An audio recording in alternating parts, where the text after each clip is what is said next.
When my son confessed his unspoken feelings, our once simple relationship became complicated beyond repair. On a calm evening, our quiet neighborhood was bathed in a beautiful orange glow as the sun started to drop behind the hills. The radio was humming softly in the background while I was in the kitchen making dinner. Eric, my son, had recently spent the weekend at home after attending college. The house exuded a serene, cozy vibe, the kind of tranquility that comes from familiarity. Eric had matured so rapidly. He was a child who followed me around the home and asked me a ton of questions about life, and it seemed like it was only yesterday. At 21, he had changed from the young boy I had known to a strong, self-assured, and occasionally unwittingly aloof young man. As he grew older, our relationship had changed, and I was still getting used to it. I called him from the living room when dinner was ready. He glanced at me as we sat at the table, and I noted that it was different, intense, and caused me to halt. At first I dismissed it as a figment of my imagination. We discussed how much he missed home, his classes, and his friends. But something I couldn't quite describe was evoked in me by the way he spoke and the way his eyes stayed on mine longer than normal. As we used to do frequently before he departed for college, we made the decision to watch a movie together after supper. The soft cushions and low lighting made the living area feel cozier than normal, which was ideal for a peaceful evening in. I couldn't recall the last time we spent an evening together in such tranquility. I noticed how he had matured into himself as the film went on, and I found myself looking at him more than I should have. He had grown into a man instead of the child I had reared.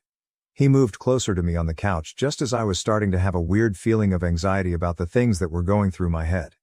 I initially believed it to be harmless, but then his hand touched mine. Something electrifying, something I knew I shouldn't feel, sparked through me. Startled by the intensity of the moment, I swiftly withdrew my hand. "What's wrong, Mom?" he said in a quiet, almost worried voice.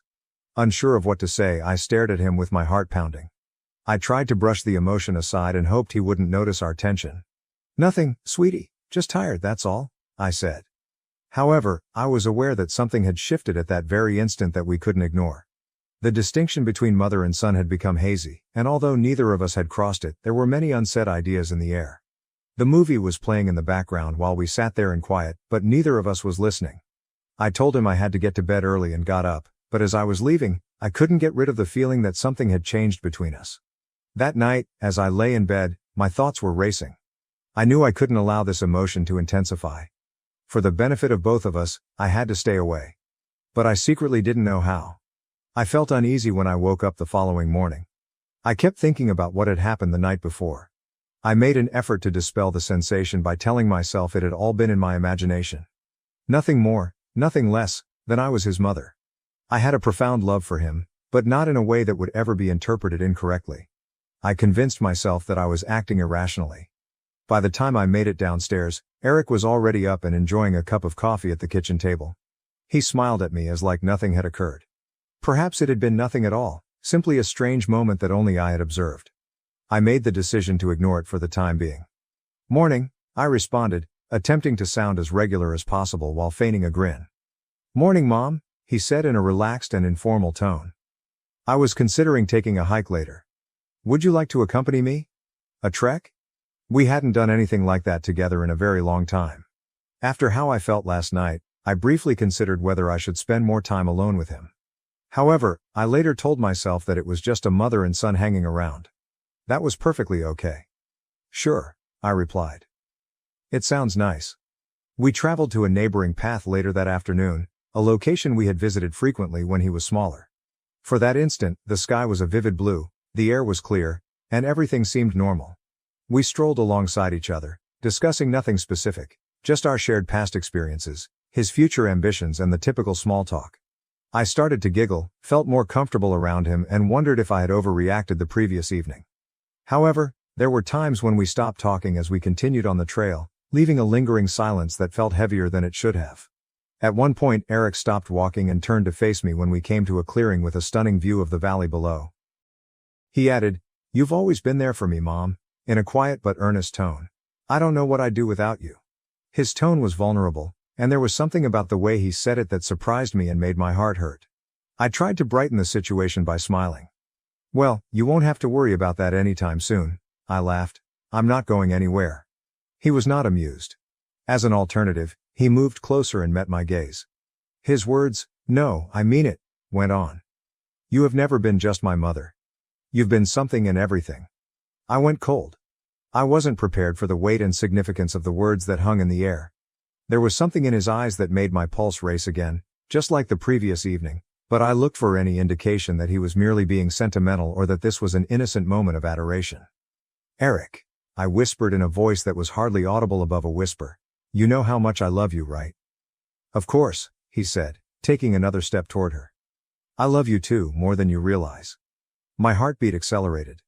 This was not the proper way for a mother and son to look at one another or speak. My body felt immobile, even though my head begged me to take a step back and create some distance between us. I said, I think we should head back, in a trembling voice. It's getting late. However, he stretched out and softly touched my hand before I could move away. Even though the touch was harmless, I couldn't help but feel sick to my stomach because of the way he held on and the way his thumb softly touched my skin. Mom, he whispered quietly, with a tone that I couldn't quite put my finger on. I've been feeling something. Something I shouldn't be feeling. But I'm not sure how to put it. I believe you felt it as well. I was filled with panic. With my heart thumping in my chest, I withdrew my hand and stepped back. I said, Eric, stop, in a shaky voice. That's not what you mean. You're perplexed. His face was a mixture of hurt and bewilderment as he gazed at me.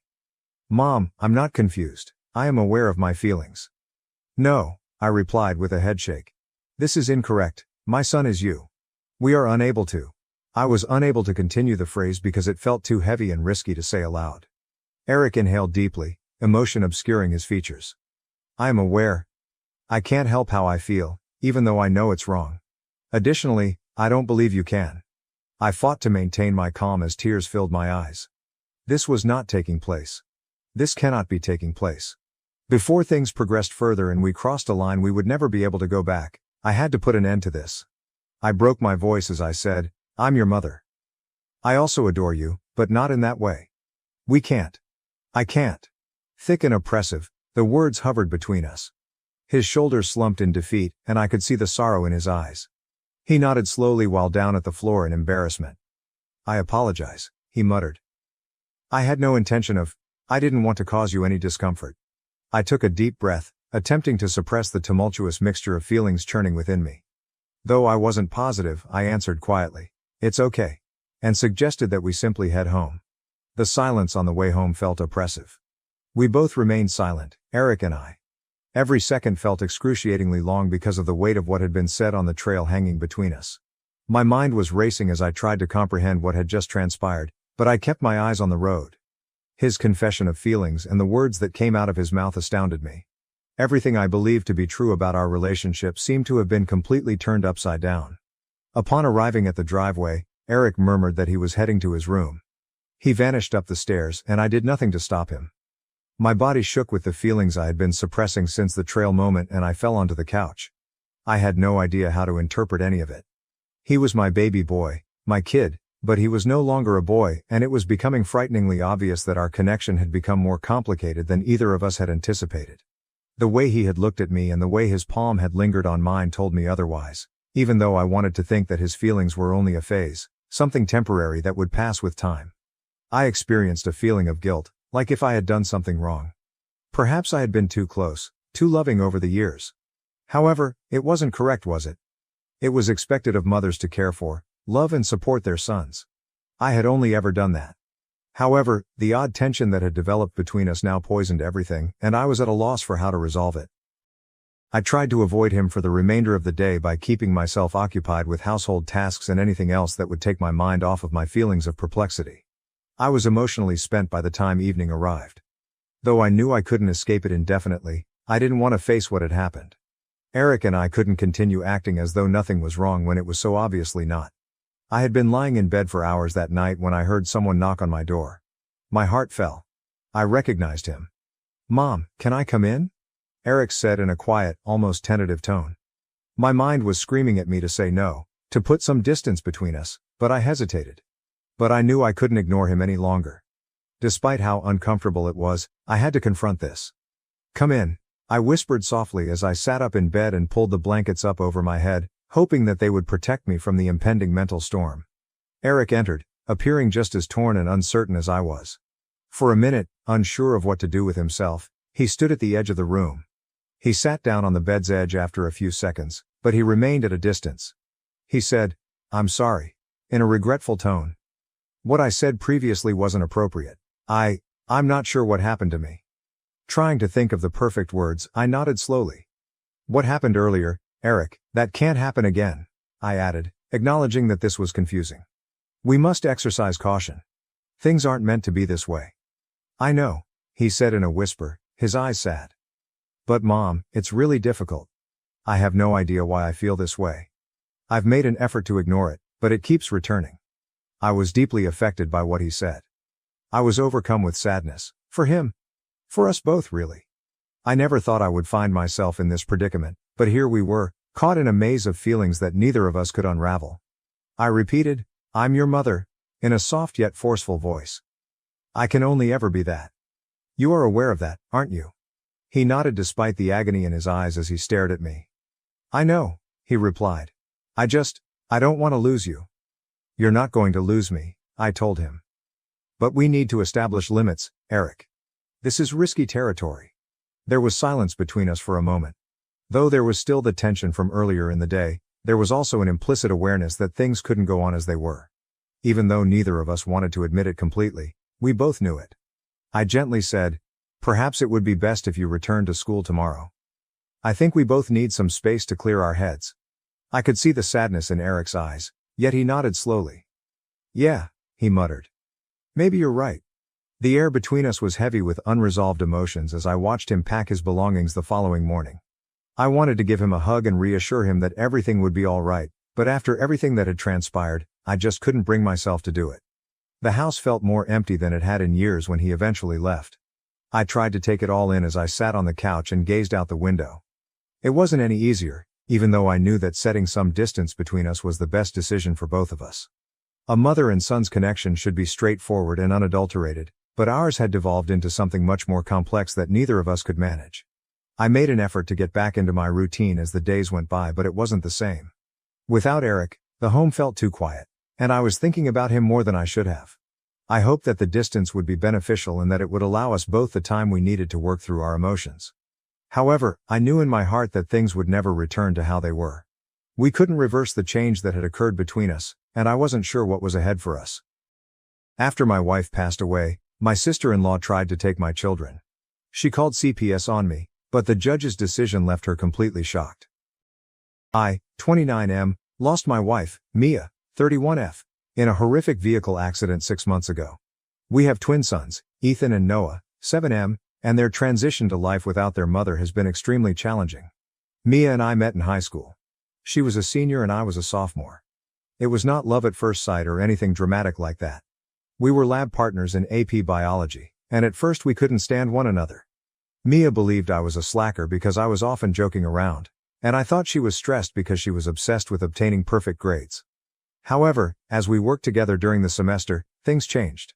I could see Mia was passionate about science, and her eyes lit up when she talked about her ambitions to work in technology. She recognized that, despite my joker demeanor, I was actually quite excellent at biology and cared about succeeding. We began hanging out outside of class, studying together, and those study sessions evolved into date nights. When Mia left for college, everyone assumed we wouldn't last. They believed high school relationships couldn't survive long distance, but we proved them wrong. We talked every day, saw each other as frequently as possible, and when I graduated 2 years later, I chose a college near her so we could finally be together again. We married just after I finished college. There was a little ceremony in Mia's parents' backyard. Mia's sister, Jen, 35F, served as maid of honor, and my best college mate was the best man.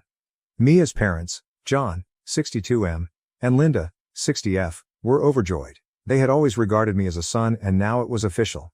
We had the boys a year later. It wasn't planned and we were both shocked to learn Mia was pregnant, and much more so when we discovered she was carrying twins. However, the moment Ethan and Noah were born, they became our entire universe. Mia was always the ambitious one. She secured a position as a software engineer at a major technology business right out of college and swiftly rose through the ranks. I had studied education with the intention of becoming a teacher, but when the boys were born, we felt it would be more practical for me to stay at home with them. Mia's pay was more than adequate to sustain us, and childcare for twins would have consumed the majority of my potential teaching compensation anyhow. I like being a stay-at-home dad. I got to see all of the boys' firsts. First steps, first words, and first day of school. Mia would come home every evening, eager to hear about their day, and weekends were always spent with the family. We lived a lovely, happy life. Then 6 months ago everything shifted. Mia was heading home after a late night at work. It had been pouring, the roads were slick, and a drunk driver had run a red light and damaged her vehicle. She was killed on impact. In a moment, our lovely little world was shattered. The first several weeks following Mia's death were a fog. I was in shock, going through the rituals of preparing the funeral and caring for the boys without fully absorbing what had happened. Jen and Mia's parents were quite helpful throughout that time. They essentially moved in, preparing meals, assisting with the boys, and taking phone calls from well-wishers. However, as the weeks passed into months, I began to feel suffocated. Jen, in particular, appeared reluctant to leave. She'd come over every day, frequently staying until late in the evening. At first, I was appreciative for the assistance. She'd cook meals, help with the boys' homework, and even begin teaching them how to play the piano, which Mia had always wanted to do but never had the time for. Jen's behavior did, however, become more controlling and judgmental over time. She began making comments about my parenting. She'd say things like, "Mia would have done it this way," or "the boys need a woman's touch." It hurt, but I brushed it off, believing she was also grieving. She then proceeded to criticize my job search efforts. With Mia gone, I needed to start earning money to support the boys, but if I mentioned a job application or an interview, Jen would reply, "You should be focusing on the boys, not your career." Or, "Mia wouldn't want you to put the boys in daycare." I tried to explain that I had no choice. Our funds would not last forever, and while Mia had life insurance, I preferred to save that money for the boys' future. But Jen would not listen. She insisted that she and her husband, Mark, 37M, could help out financially if necessary. Jen arrived unannounced with a bundle of documents last week, escalating the situation. She sat me down at the kitchen table, where Mia and I had spent countless evenings discussing our future, and informed me that she thought it would be best if she became the boys' legal guardian. I was stunned. Jen went on to say that she and Mark could create a more stable home situation for the boys, who needed a mother role. She discussed how they had a larger house and a better school district, how Mark's position as a lawyer meant they were financially stable, and how she could remain at home full-time with the boys, just as I had done. I listened in disbelief as Jen explained her idea. She assured me that I could still see the boys whenever I wanted, and that this was not about taking them away from me, but about doing what was best for them. She even proposed that I move in with them, at least temporarily, to aid with the transition. When I finally found my voice, I told her, no, absolutely not. These were my children and Mia's children. We raised kids together and planned their futures together. I was fully capable of raising children on my own. Jen did not take my refusal well.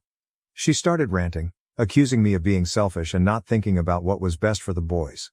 She brought up every minor error I'd made in the previous 6 months, such as forgetting to pack Ethan's lunch for a school trip or Noah receiving a low mark because I didn't assist him study for an exam.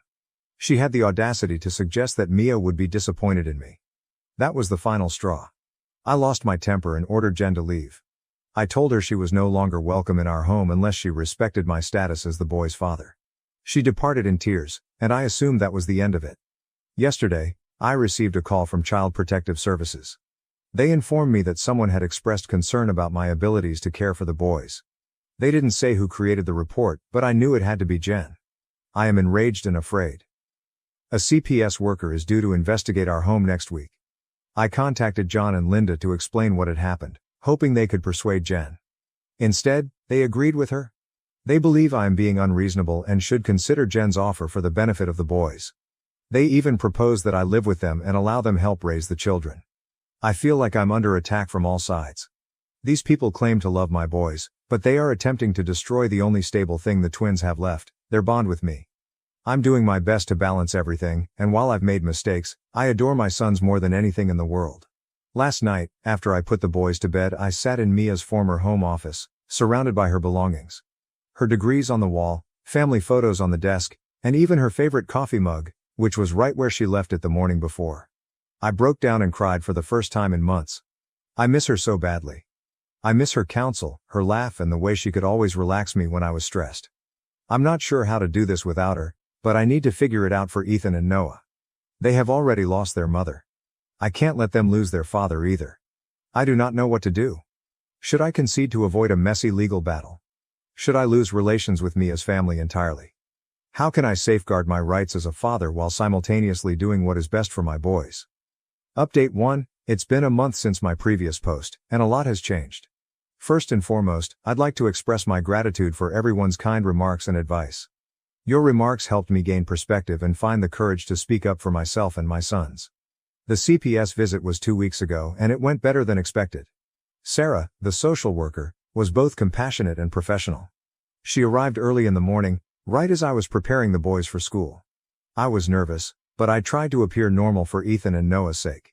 Sarah observed our morning routine, me making breakfast, well, pouring cereal, but hey, it was a healthy brand. Assisting the boys in packing their backpacks, and double-checking that Ethan had his inhaler. She appeared impressed by how well the boys behaved and how easily everything went. Sarah inspected our home after I dropped the boys off at school. I'll admit that it wasn't spotless. There were some dishes in the sink from the night before and toys scattered throughout the living room, but it was clean where it counted. No safety concerns, plenty of food in the fridge and clean clothes in the boys' wardrobes. I showed Sarah the boys' room, which still contained some of Mia's touches. She had created a woodland painting on one wall when the boys were toddlers. They adore it so much that I can't force myself to paint over it, even though it breaks my heart every time I see it. Sarah spotted the piano in the main area and inquired about it. I mentioned how Jen had been teaching the boys to play, but I didn't go into depth about our disagreement. I did add that music was important to Mia and that I was trying to keep that aspect of her alive for the boys. I had prepared a folder with crucial documents, including the boys' medical records, school reports, and even a detailed plan of our daily activities. I also have documents for my job search and financial preparations. Sarah appeared impressed with my organization and effort. During her visit, Sarah interviewed me about our current predicament. I was open about the obstacles I've faced as a single father, but I also highlighted all of my efforts. I told her about our family counseling sessions and how I've encouraged the boys to talk about their mother and their emotions. Sarah didn't inquire who wrote the CPS report, but she did ask whether anyone had any reservations about my parenting. I pondered before deciding to be honest. I recounted the scenario to Jen and Mia's parents, including my assumptions about who had made the report. Sarah declined to confirm or deny, however she did state that fraudulent reports are handled extremely seriously. Sarah called me about a week following our visit. She informed me that the case would be closed because there was no evidence of neglect or abuse. She also stated that they would be looking into the source of the report for any potential system misuse. I felt a great weight lifted off my shoulders. With that hurdle crossed, I resolved to confront Jen. I asked her over to chat while the boys were at a friend's house. She was clearly nervous when she came. We sat at the kitchen table, where she had startled me with her guardianship papers a month before. I carefully lay out everything. How her actions had affected me and the boys, my suspicions regarding the CPS report, and my next steps. I informed her that, while I appreciated her assistance in the beginning, her subsequent acts had crossed a boundary. Jen burst into tears, confirming that she had actually phoned CPS. She said she was concerned about the boys and believed she was doing the right thing. She mentioned how seeing me struggle reminded her of when Mia and I first started dating, and how protective she had been of her younger sister. I then told her that, while I realized she was also suffering, her behaviors were inappropriate. I stated that for the time being, she would not be permitted unsupervised visits with the boys. She would only be able to view them if I was present. Jen did not take it well. She accused me of using the boys to punish her and threatened to sue for grandparents' rights on John and Linda's behalf. I held firm, warning her that any additional threats would result in her losing all contact with the boys. After Jen had left, I called John and Linda. I described everything that had transpired and my decision about Jen. To my surprise, they were more understanding than I anticipated. They admitted to being concerned, but later realized they had gone too far. They apologized for recommending that I give up custody and asked if we could work on repairing our relationship. We decided to start with brief, supervised visits. They came over last weekend, and it was fine. Not spectacular, but not bad either. The boys were delighted to meet their grandparents, and John and Linda appeared to make an effort to support rather than question my parenting choices. I've been honest with the boys about what's going on in an age-appropriate way. They miss their aunt, but they've shown incredible resilience. We've started attending a family counselor to assist us get through this difficult period. Noah confessed during our previous session that he sometimes feels upset at Mia for leaving us. It crushed my heart, but the counselor indicated it's a common reaction for children struggling with loss. On a good side, I was able to acquire a work-from-home position as a customer support representative for an online retailer. It's not ideal, and certainly not what I expected to accomplish with my education degree, but it allows me to be present for the boys while also earning a living. The hours are flexible, so I can work while the boys are in school and after they go to bed. I've also contacted out to other of Mia's former colleagues, who have been really sympathetic.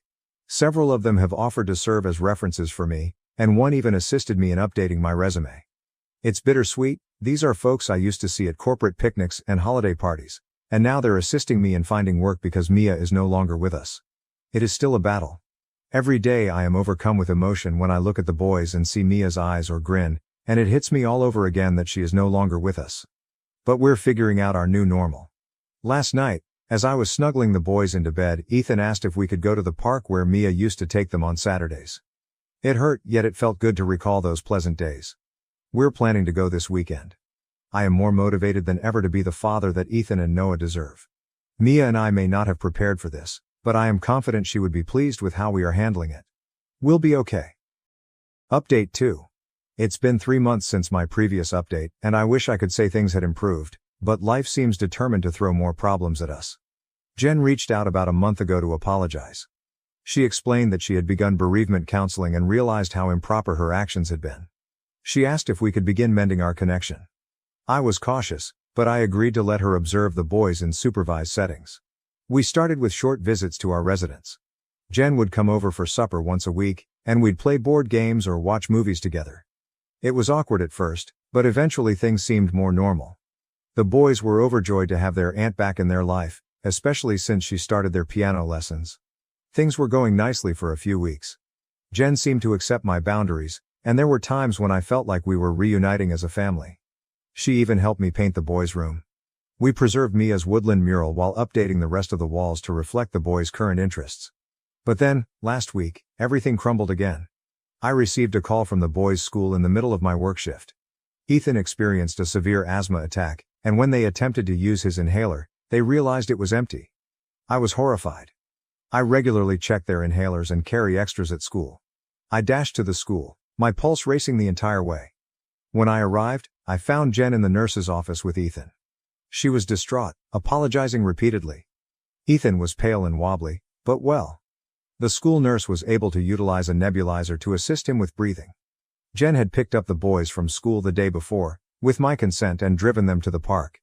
Ethan had a slight episode, and they depleted his inhaler. Jen agreed to tell me so I could refill it, but she forgot. She was so embarrassed that she didn't say anything, hoping that I'd check it myself before the boys left for school. I was infuriated. Jen had not only endangered Ethan's life, but she had also violated my trust. In the heat of the moment, I informed her that she was no longer welcome in our life. I yelled some nasty things that I'm not proud of, but I was terrified and angry. The next day, I received a letter from an attorney.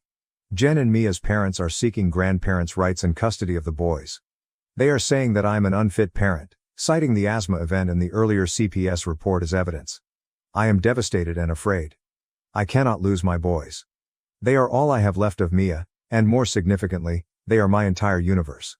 I have called a family lawyer, and we are planning to fight this. But I'm worried. What if the judge thinks I'm an inadequate parent?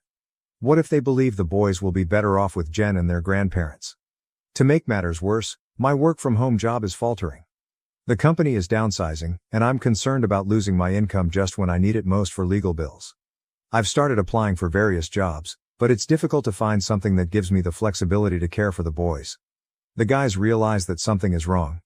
They have been asking about Aunt Jen and why they are unable to see her. I'm trying to shelter them from the legal battle, but it's difficult. Noah has begun to have nightmares, and Ethan's asthma appears to be flaring up more frequently, most likely owing to stress. Last night, I discovered Noah sitting in Mia's old office, gazing at images of her on her computer.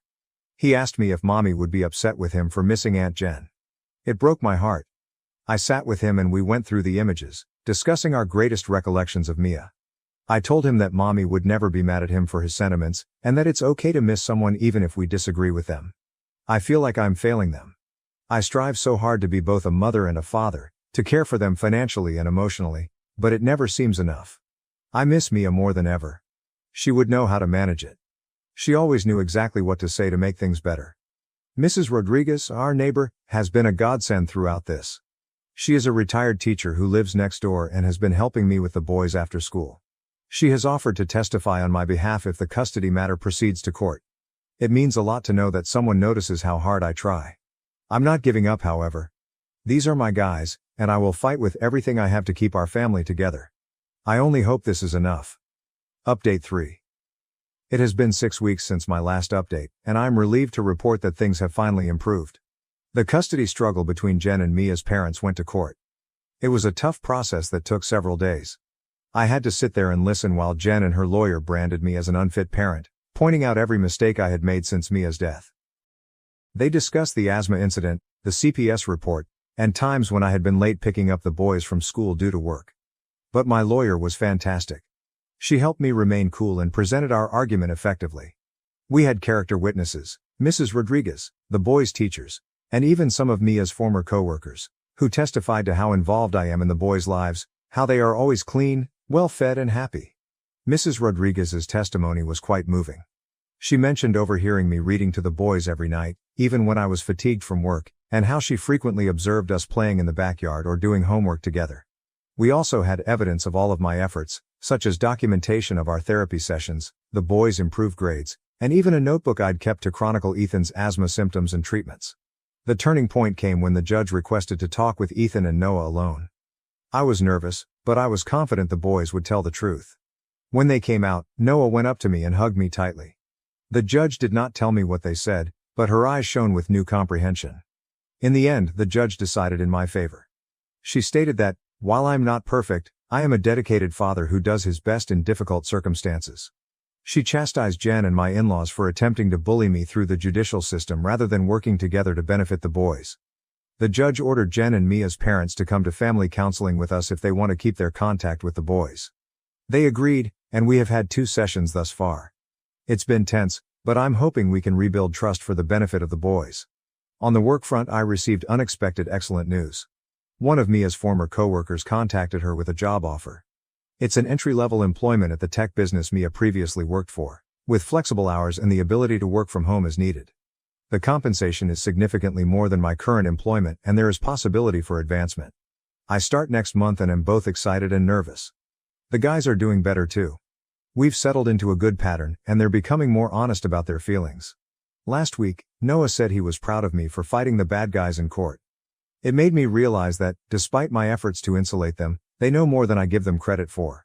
We still have terrible days. Sometimes I reach for my phone to text Mia about something hilarious the boys did, only to realize she's gone. The boys still grieve when they mourn their mother, but we are learning to navigate this new normal together. I understand we have a long road ahead of us, but for the first time in a long time, I am optimistic about our future. Mia would be proud of how far we've come, and I'm determined to keep going for the boys and her memory. Thank you for your continued support along this journey. Your wisdom and nice words have been a lifeline at the most difficult times. We'll be okay. My husband asked me to flash road workers. I did and he became furious and pushed me out of the car. Was he being a jerk? Original post, been together 10 years, married for 6. The last 2 or 3 years he's started to show less and less interest in me. He does subscribe to a couple of OnlyFans accounts, which I'm not bothered about as it's no different to porn, so I know he still has sexual urges. I've tried talking to him a couple of times about this and told him I'm getting bored and frustrated and he knows I'm willing to try anything sexual, so if there's anything he wants to do to get him motivated, I'll try it. He just says duly noted, and carries on with his day, which is frustrating. A few nights ago we had friends round for tea and we got onto the subject of commutes and roadworks, with them saying how their commute has more than doubled due to a road they use having roadworks. Carol, the wife of the couple, then says we've found a way to make it more entertaining though, haven't we? To her husband, and they both started laughing. She then tells us that the roadworks are about 3 miles long with the groups of workers spread out to maybe 7 or 8 groups and they are normally going 10 to 15 miles per hour, so when they get near one of the groups he beeps and she flashes them and they all cheer. I couldn't believe it as they seem so straight-laced. That night when they left, my husband was saying how brave it is of them and that we should do it the next morning. I asked if he's sure. This is a man who didn't like when I posted a bikini pic on Facebook, and he said yes, and we even had sex that night for the first time in months and he initiated for the first time in years. The next morning we were both at work and as soon as he woke up he mentioned me flashing. I asked if he's sure and it wasn't just horny talk and what if the men don't want to be flashed. He said he's sure and all men want to be flashed. We drive to the road and we see a group of workmen and my husband gets all giddy and says, "Are you ready?" I say yes and he says now. And beeps his horn and I lift my top up and they all cheer. We are going about 10 miles per hour when suddenly he slams his brakes on and tells me to get out. I was in shock. His face is red with anger and he's shouting, "Get out, you fucking slag." I start crying and he's leaning over me opening my car door and then takes off my seatbelt and starts pushing me out. The cars behind are beeping as he's stopped traffic and he's yelling at the top of his voice. By now the workers have heard the commotion and 2 of them are rushing over to help. I turn to look at them and I do. He pushes me really hard and the top half of my body falls out of the car and I put my hands down. One of the workers is screaming at my husband and starts trying to open his door. The other worker is by me and quickly drags me out of the car. He told me afterwards he saw my husband put the car in gear and thought he was going to drive off with me hanging out the car. My husband just left me. I was still only wearing a vest top and pajama shorts and my slippers as he'd wanted to rush out and do this. My phone was in his car and I didn't have any house keys. One of the workers took his jacket off and wrapped me up in it.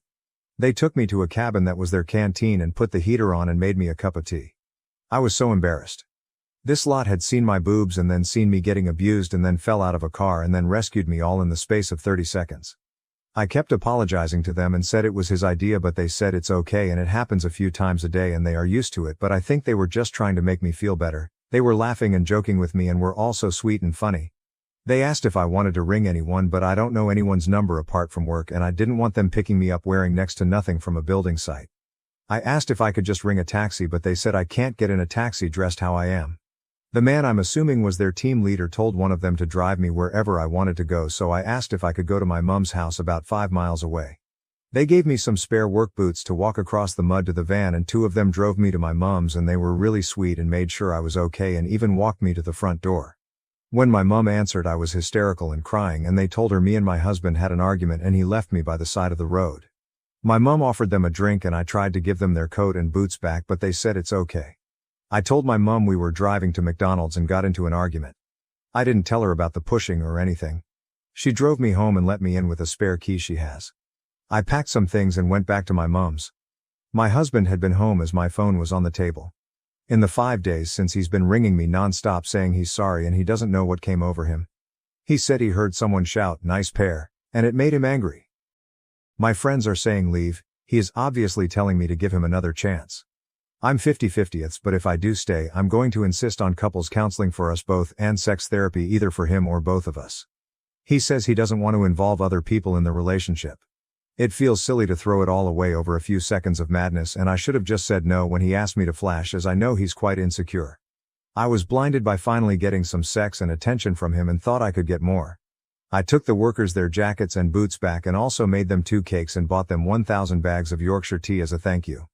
TLDR. Husband wanted me to flash, I did, he then physically pushed me out of the car but says he's sorry. Relevant comments. Commenter 1. I don't think any relationship advice will do anything to help your situation. Nor will couples counseling. This is definitely the sort of situation where couples counseling will only escalate problematic abusive behavior.